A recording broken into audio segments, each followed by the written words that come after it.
many of you have volunteered before? Animals, trees, young people, cancer. How many of you after volunteering feels as though he or she wants to do more? And I think this is really the topic that I want to share with you today. Volunteerism, not just as something that is one-off, but something that is sustainable, and why is it necessary for society? I believe that society nowadays is majoring on the minors. And what do I mean by this? Is that we've spent an inordinate amount of money, effort, energy, and resources to help just a little bit. And I think that in the long term, we should really look at volunteering and social change as something that is long term. Our challenge is basically this, that the short-term view of volunteerism is plaguing society right now. I'm not saying that this is wrong, or why I'm saying that this is insufficient to tackle some of the challenges for tomorrow. And companies, not just companies, but governments, organizations are actually plagued with the idea that sometimes we just need to give for short term. We just give for events, we just give for projects. At the end of the year, you plant a few trees. End of the year, you go out and clean the beaches or something like this. And that is all that we need. Well, I feel, and I think that increasingly many more are feeling the same way, that this cannot be the way to move forward.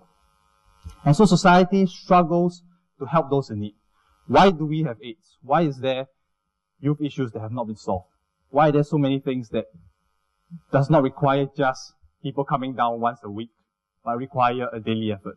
And these are the things that we need to deal with as a challenge in the future. And so our reality primarily is this. The challenges of today are getting more complex. They are not multi-variety.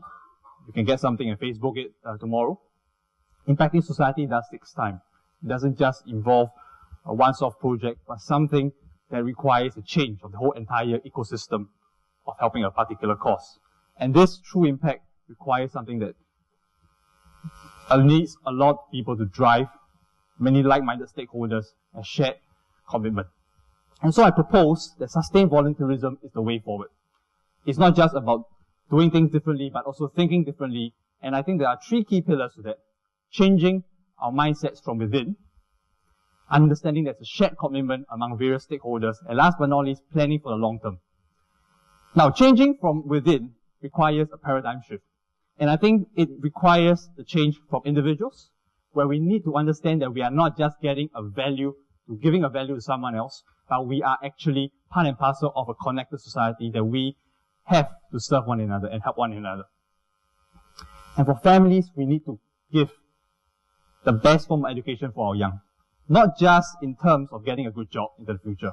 Not just in terms of saying, son or daughter, would you like to do well, get a degree, probably get a $5,000 paycheck.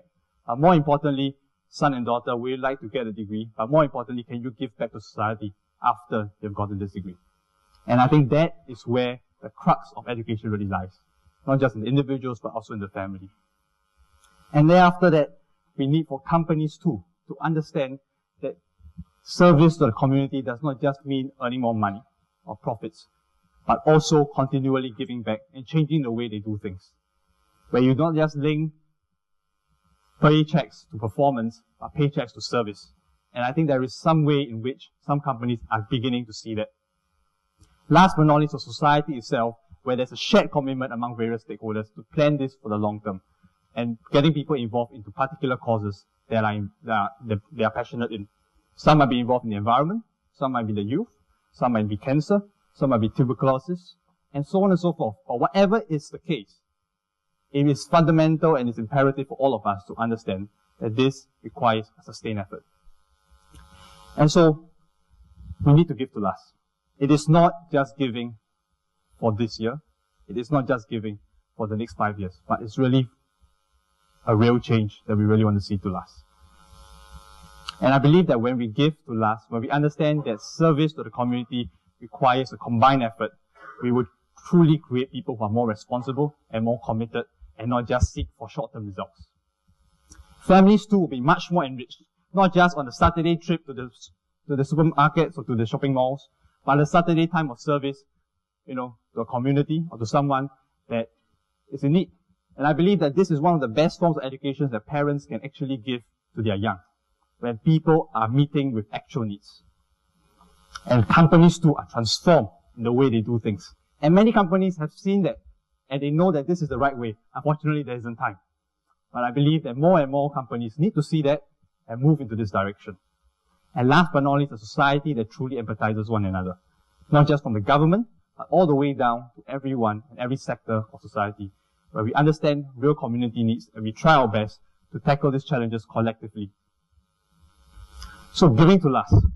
And I want to end off with a simple quote from old English, 17th century English preacher by the name of John Wesley. He says this: do all the good you can, by all the means you can, in all the ways you can, in all the places you can, at all the times you can, to all the people you can, as long as ever you can. So let's start changing the way we do things. And let's start changing the way we give. So thank you, and have a good day.